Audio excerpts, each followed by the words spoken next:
Travis, senior tech specialist. Clocked nearly 10 years at the same company. Nothing flashy about it. We build enterprise tools for other businesses. Not exciting, but dependable. The compensation's solid, the technical side keeps me engaged, and for most of that time, the people made it worth sticking around.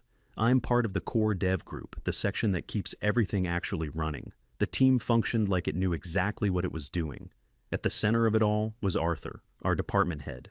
He wasn't the type to just assign tasks, he actually set the direction. He was in his late 50s, started out as a coder, back when you used punch cards. Knew the system architecture better than the people who designed it. If you had a problem, a real beast of a bug that nobody could figure out, you'd go to Arthur. He'd lean back in his chair, stare at the ceiling for a minute, and then ask you one question that made you see the whole problem differently. He never gave you the answer, he guided you to it, made you a better engineer. Our department had the highest performance metrics in the entire company. We consistently beat our deadlines. Our code had the fewest bugs in production, and our client satisfaction scores were through the roof. We got the biggest bonuses every year. It wasn't because we were geniuses. It was because Arthur created an environment where good work was possible. He filtered all the corporate nonsense from filtering down to us. If some VP had a stupid new idea for a reporting metric, Arthur would handle it. He'd go to the meetings, nod his head, and then create some automated script to generate the report so we didn't have to waste our time. He protected our focus. That was his main thing. The team trusted him completely. We had almost zero employee turnover. I can only remember one guy leaving in the last 5 years, and that was because his wife got a huge job offer in another state. We threw him a massive going-away party. Arthur gave a speech about his contributions. It felt like a family. We worked hard, but the atmosphere was relaxed. Jokes, occasional long lunches, a fantasy football league that Arthur was terrible at but joined every year. It was a place built on merit. If you were good at your job, you were respected. Simple as that. We thought it would last forever. Then the company hired Florence. The announcement came in a company-wide email. A new executive position had been created, Director of Innovation and Synergistic Growth. I remember reading that title and thinking it sounded like it was generated by an AI. The email had a picture of her, professional headshot, smiling a bit too wide. It detailed her background. Lots of time spent in HR consulting, a few years at a nonprofit, and a lot of buzzwords about transformative leadership and future-proofing workplace culture. Not a single mention of software development, engineering, or anything related to what our company actually did. My coworker, a guy named Mike, leaned over his monitor. "She's never written a line of code in her life, has she?" I just shook my head. Her mandate was to oversee several key departments, including ours. This meant Arthur now reported to her. The first meeting was a week later. She called an all-hands for our entire division. She walked into the conference room, and the energy just changed. She wasn't loud or aggressive, but she had this air of absolute certainty. The kind of certainty that only comes from never having been proven wrong by hard data. The presentation started. It was 40 minutes of the most generic corporate speak I've ever heard. Slides with stock photos of diverse, happy people pointing at whiteboards. She talked about breaking down old structures, challenging established hierarchies, and the need to create a more inclusive conversational space. She never once mentioned our products, our clients, or our performance. The most telling moment came near the end. She put up a slide that just said, "The future is collaborative." Then she said, "To build the future, we need to be willing to let go of the past. We need to move on from the old guard ways of thinking and embrace a new, more empathetic paradigm." As she said old guard, her eyes flicked over to Arthur for just a second. It was so fast, you could have missed it. But I saw it, Mike saw it, we all saw it. Arthur didn't react. He just sat there, listening politely, his face a perfect mask of professionalism. After the meeting, the team was buzzing. We knew what that was. That was a shot across the bow.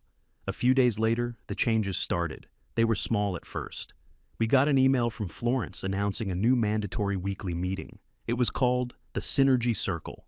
The purpose, according to the email, was to foster psychological safety and share our emotional truths. The first Synergy Circle was a disaster. We all sat in a conference room. Florence told us to go around the room and share one thing we're grateful for and one professional anxiety we're holding. You could feel the collective cringe. We're engineers. We solve problems with logic and code. This felt like a forced therapy session. One of the junior guys, trying to be a good sport, said he was anxious about an upcoming deadline. Florence told him that deadlines were a construct of patriarchal urgency culture and that he should honor his feelings first. The junior guy just stared at her, completely baffled. The project he was talking about was for our biggest client. Arthur, ever the diplomat, gently steered the conversation back to something productive. He mentioned being grateful for the team's hard work and said his anxiety was ensuring we had the resources to meet our Q3 goals. Florence just smiled and said that focusing too much on goals was a sign of toxic productivity. The meetings were a complete waste of an hour every week. Then came the one-on-one meetings. Florence scheduled a 30-minute chat with everyone on the team, individually. My turn came on a Wednesday afternoon. I went in expecting to talk about my projects, my career goals. She didn't ask about any of that. Her first question was, "Travis, on a scale of 1 to 10, how emotionally fulfilled do you feel in your role?" I was so taken aback I just said, a 7? She nodded slowly, writing in her notebook. "And what's preventing you from being a 10? I tried to talk about some technical challenges, but she wasn't interested. She asked me about Arthur. "Do you feel Arthur's leadership style is inclusive? Does he create space for voices that are different from his own? Have you ever felt that his focus on results comes at the expense of the team's well-being?" It was a line of questioning designed to get a specific answer. She was fishing for complaints. I gave her nothing. I told her Arthur was the best boss I'd ever had, that he was fair, supportive, and the reason our department was so successful. She just kept smiling that same placid smile, writing in her notebook. "Thank you for your honesty, Travis." I left that meeting with a knot in my stomach. I knew exactly what she was doing. She was building a case. I told Arthur about the meeting. He just sighed. He looked tired. He said that he'd been trying to manage her expectations, to show her the data on our performance. He explained to her that our methods, while maybe old-fashioned to her, produced results. Her response was always the same. Our success was in spite of his leadership style, not because of it. She told him he was resistant to change and a blocker to progress. The atmosphere in the department started to get tense. People stopped joking around as much. Everyone was just head down, trying to avoid drawing attention. The pointless initiatives kept coming. We had to start filling out a daily emotional check-in form. We were mandated to attend a workshop on unpacking male privilege in the tech space. The workshop was led by an outside consultant who kept talking about how male-coded language in our comments, like the word execute, was creating a hostile environment. Our productivity started to dip. All these meetings and forms were eating into our coding time. Projects that were once ahead of schedule were now barely on track. Arthur fought for us. He went to Florence with charts and spreadsheets. He showed her the burn-down charts for our projects, the increase in time spent in non-technical meetings, the direct correlation with slipping deadlines. He wasn't aggressive. He was calm, factual. "Florence, I support the goal of a positive workplace, but these new initiatives are impacting our ability to deliver for our clients. We need to find a better balance." That was the last straw for her. About a week after that meeting, it happened. It was a Tuesday morning. No, maybe a Wednesday. The days were blurring together. Arthur was called into a meeting with Florence and a person from HR. He was in there for about 15 minutes. He walked out, came back to his desk, and didn't say a word. He just picked up his small cardboard box of personal items, a framed photo of his wife and kids, a coffee mug his daughter had made him, a couple of old programming textbooks. He looked around at all of us. We were all frozen, watching him. He just gave us a small, sad smile and a nod. And then he walked out. An HR rep was waiting to escort him. We sat there in absolute silence for a good 5 minutes. Nobody could believe it. They had actually done it. They had fired Arthur. An hour later, Florence sent out an email to the department. It was a masterpiece of corporate doublespeak. It said that Arthur had decided to pursue other opportunities, and that they wished him well in his future endeavors. It talked about a new direction for the department and the exciting opportunity this presented for a leadership refresh. Everyone knew it was a lie. The morale of the team, which had been slowly sinking, hit rock bottom. We felt betrayed. Arthur had built this team. He had mentored every single one of us, and the company had just thrown him out like garbage because he didn't fit with some new executive's ideology. We spent the rest of the day in a daze. No real work got done. People were just talking in hushed tones, updating their resumes and sending messages to Arthur on LinkedIn. We wondered who they would bring in to replace him. Maybe someone from another department, an outside hire with real experience. The next morning, we got our answer. Florence called a team meeting. She walked in with a woman we'd never seen before. The woman looked to be in her late 20s, early 30s. She was smiling nervously. "Team," Florence began, with that same bright, artificial enthusiasm. "I'm thrilled to announce our new department head. Please join me in welcoming Georgia." She gestured to the woman beside her. "Georgia and I have known each other for years. I have seen her leadership skills firsthand, and I know she is exactly the kind of forward-thinking, empathetic leader this department needs to reach the next level." We were all just staring. Mike, who was never afraid to ask the direct question, raised his hand. "What's Georgia's background? What's her experience with our tech stack?" Florence's smile tightened just a little. "Georgia has a rich and diverse background in team building and wellness-focused management. She's going to bring a much-needed focus on people, not just processes." That, of course, answered nothing. The meeting ended. Georgia was now our boss. The first thing I did when I got back to my desk was look her up. Her LinkedIn profile was something, a degree in art history. Her most recent job was studio manager at a high-end yoga studio. Before that, she managed a coffee shop. Before that, she was a freelance lifestyle blogger. There was absolutely nothing in her work history, nothing, that was even remotely related to technology, software engineering, or managing a team of highly technical professionals. Florence hadn't hired a replacement for Arthur. She had installed her unqualified friend in a high-paying job. The realization hit the team like a physical blow. This wasn't about performance or culture. It was about cronyism, dressed up in the language of social justice. Georgia's first week was a study in incompetence. She clearly had no idea what we did. She'd walk around the office smiling at everyone, asking, "How's it going?" If you tried to explain a technical problem, her eyes would just glaze over. Her go-to management technique was to deflect. "Travis, we're hitting a major roadblock with the API integration for Project Condor." She'd nod thoughtfully and say, "Okay, thank you for flagging that. Why don't you sync up with the rest of the team and brainstorm some solutions? I believe in empowering you all to find the answers." That's what Arthur used to do, but he did it after he understood the problem and could provide guidance. Georgia did it because she had no clue what an API even was. She spent most of her first week reimagining our workspace. She got approval from Florence to spend a chunk of our department budget on new furniture, not better chairs or bigger monitors. She bought a bunch of beanbag chairs, a ping-pong table for the break room, and a fancy espresso machine. She also put up a bunch of motivational posters with phrases like "dream bigger" and "good vibes only." While she was doing this, a critical server went down.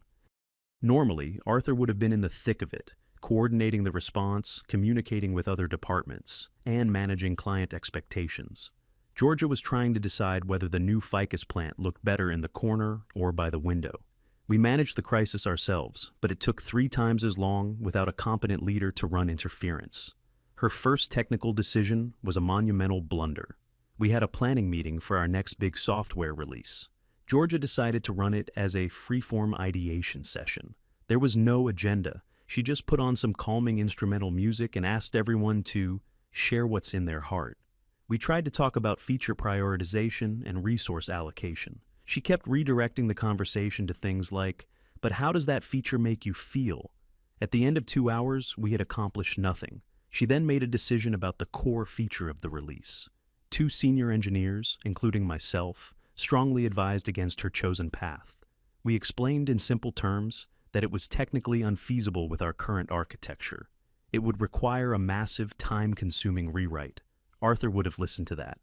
He would have trusted his senior people. Georgia smiled and said, "I hear your concerns, but I don't want us to be limited by negative thinking. Let's aim for the stars." She officially greenlit the project. We knew it was doomed to fail. That was the moment the silent rebellion began. It wasn't something we coordinated. It just started happening. The top two senior engineers, guys who had been with the company even longer than me, quietly updated their resumes. They were both gone within a month. They didn't make a scene. They found new jobs, gave their 2 weeks' notice, and left. Their departure was a massive blow. They held so much institutional knowledge, Georgia didn't seem to understand the impact. At a team meeting, she said their leaving was a great opportunity to bring in some fresh perspectives. For those of us who remained, we adopted a new strategy: malicious compliance.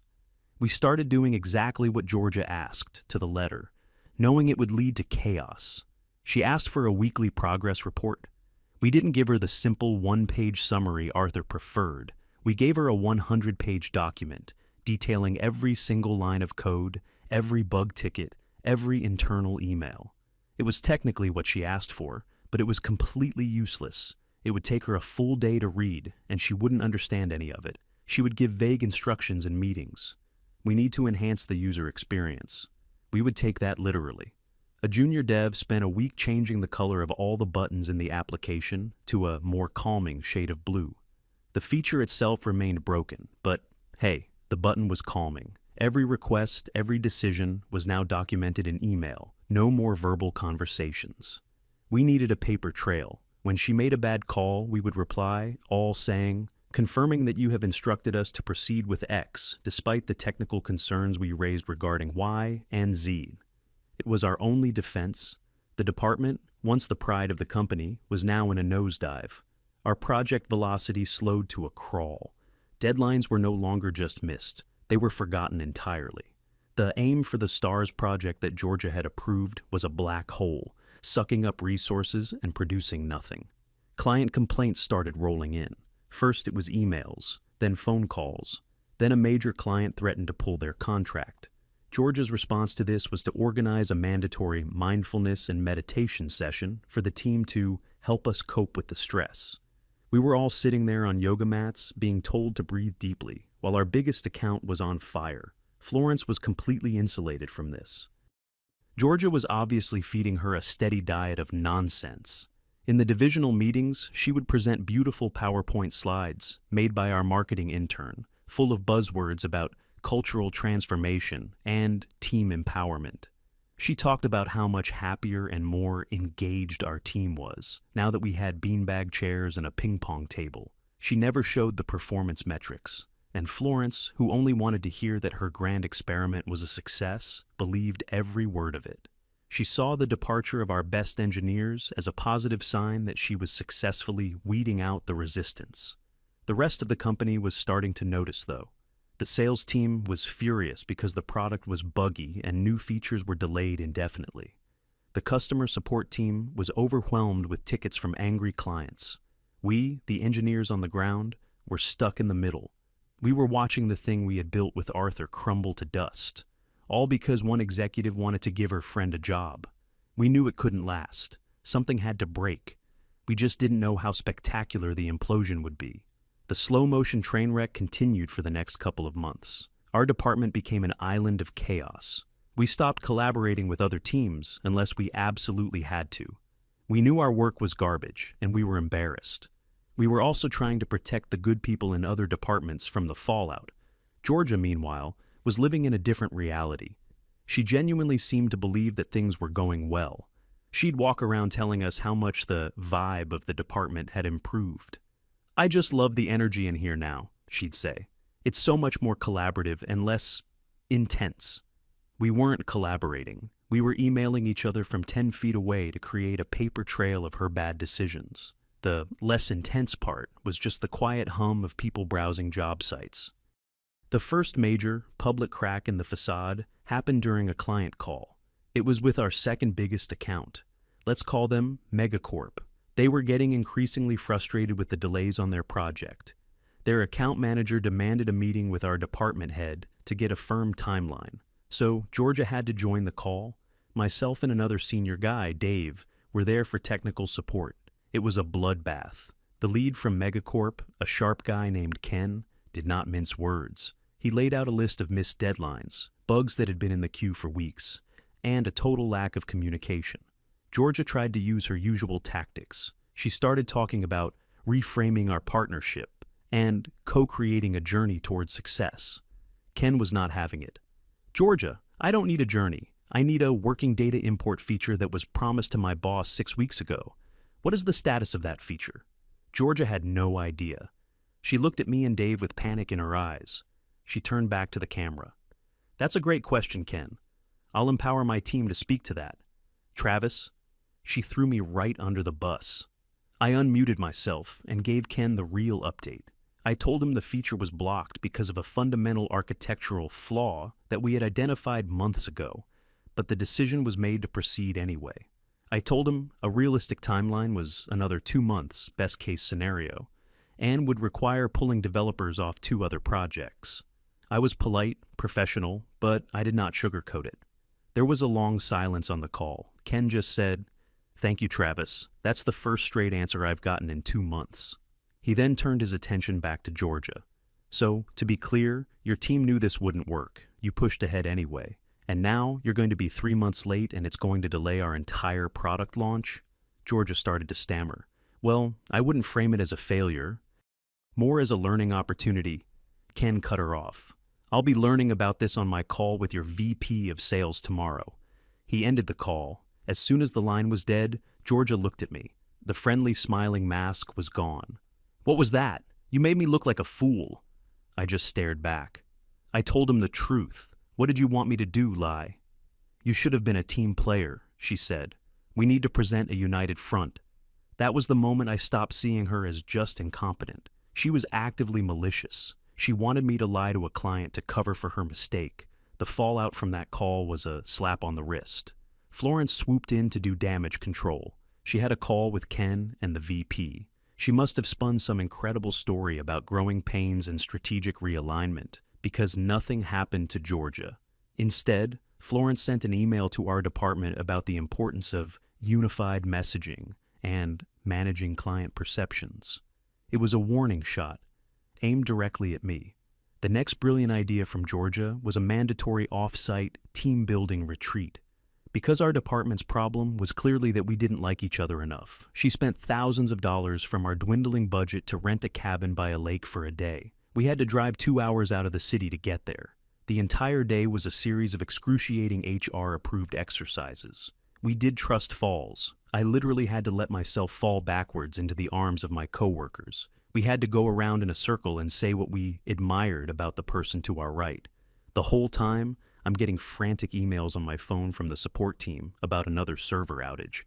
The final activity was the worst. The facilitator, a guy who looked like he'd been cryogenically frozen in 1995, had us all sit on the floor. He asked us to build a machine that represents our team, using only our bodies. I have never felt my soul want to leave my body more than in that moment. So, there we were, a group of highly paid software engineers, crawling around on the floor pretending to be cogs and levers, while our entire product suite was on fire.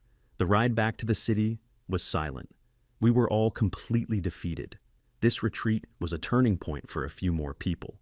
Dave, the other senior guy on the client call, put in his 2 weeks' notice the following Monday. His exit interview was apparently brutal. He told HR exactly what was wrong. Incompetent leadership was driving the company's most profitable department into the ground. HR just nodded and filed the paperwork. They were there to protect the company from lawsuits, not to solve problems. With Dave gone, I was now the last remaining senior specialist from Arthur's era.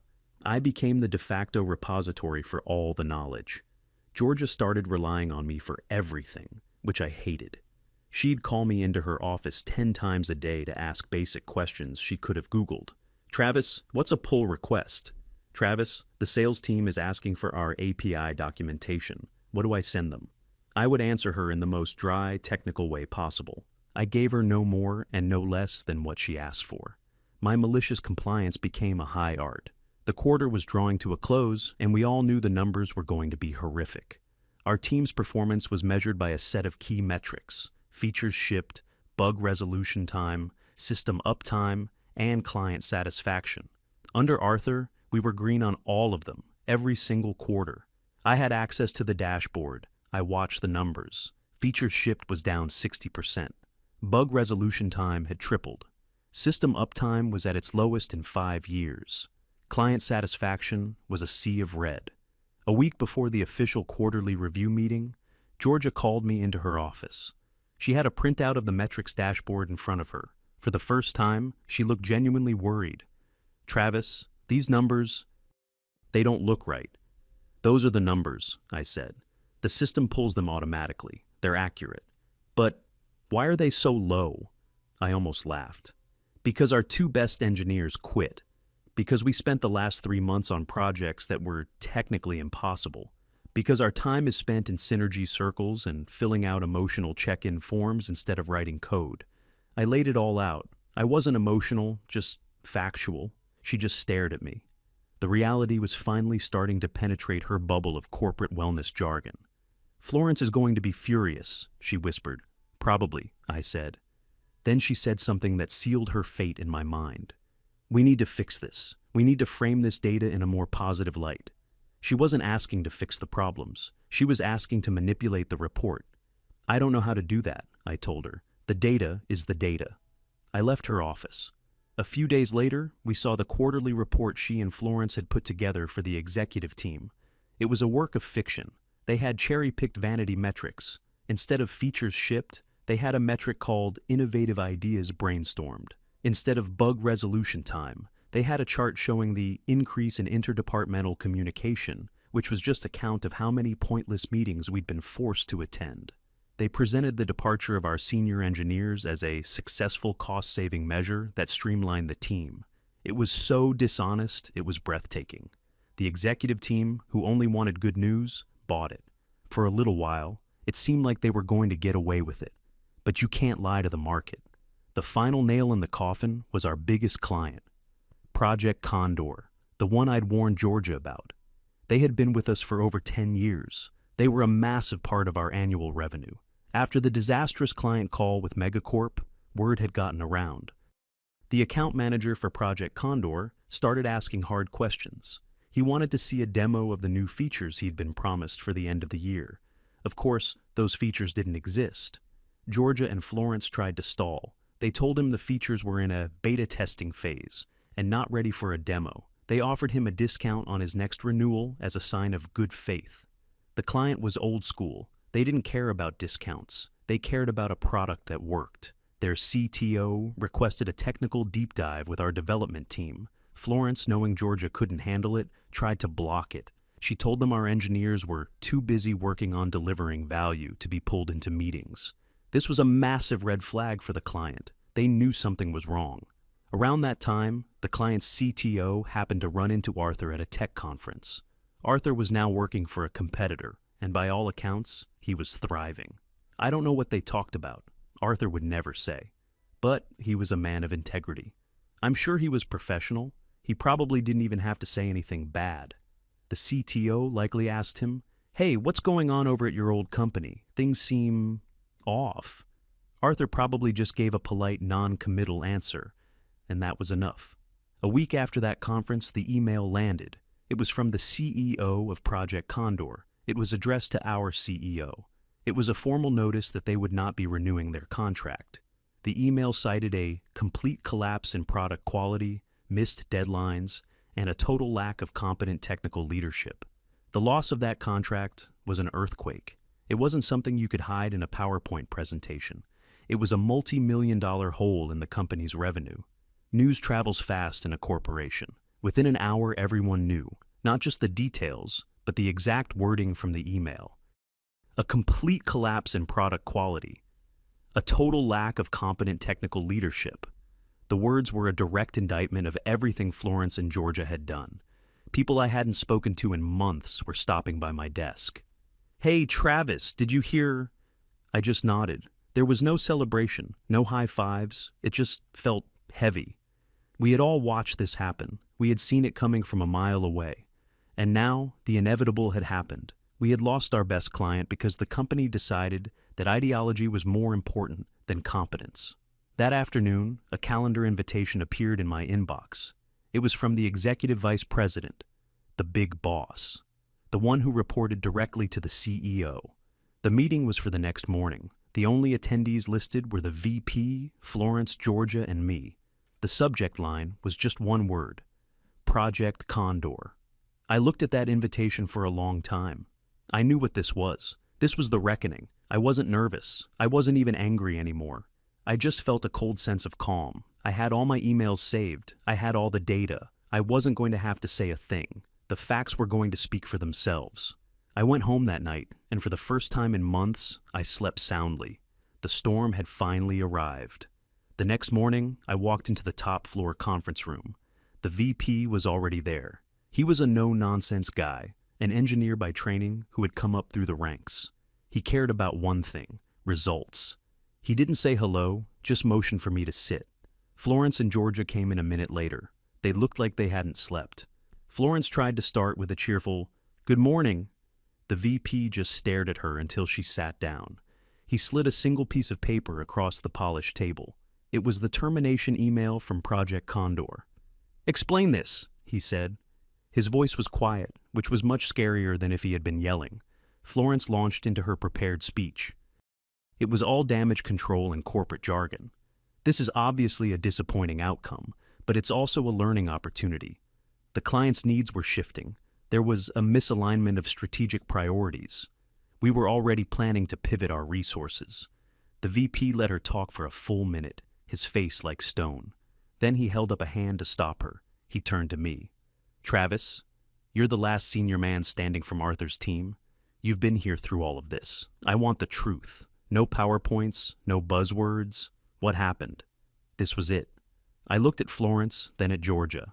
Then I looked back at the VP. "We lost them because we stopped being able to do our jobs," I said. I walked him through it. The firing of Arthur, a man who consistently delivered. The installation of Georgia, who had zero technical experience. The departure of our best talent. The shift in focus from product development to mandatory synergy circles and team-building retreats. The project that was greenlit against the advice of the entire senior technical staff. I didn't raise my voice. I just stated the facts, one after another, like laying bricks in a wall. With every sentence, Florence's face got paler. Georgia just stared at the table. When I finished, the room was silent. The VP leaned back in his chair. He looked at Georgia. "Georgia," he said, "what is the primary function of a load balancer in a multi-tier web architecture?" It was a basic textbook question for anyone in our field. Georgia opened her mouth, but nothing came out. She looked helplessly at Florence. The silence stretched on. It was brutal. The VP didn't wait for an answer she didn't have. He turned his gaze to Florence. "You got rid of the most effective manager in this company and replaced him with your friend, who doesn't know the first thing about our business. You hid the decline in performance with fake metrics. This isn't a misalignment of priorities. This is a catastrophic failure of leadership." He stood up. "The company has lost millions of dollars and our market reputation is damaged, all because of you." He looked at both of them. "Pack your desks. HR will meet you there." Then he turned and walked out of the room without another word. Florence and Georgia just sat there, completely stunned. The reality of what had just happened washed over them. I stood up, didn't look at them, and walked out. By the time I got back to my desk, the news was already spreading. An hour later, we saw them. The walk of shame. Each of them carrying a small cardboard box, escorted by building security. They didn't look at anyone. They just stared straight ahead. The next week, the VP held an all-hands meeting with our department. He apologized. He actually said the words, "Management made a mistake. We let you down." He announced they were bringing in an interim head, a veteran manager from another division who was known for being competent and drama-free.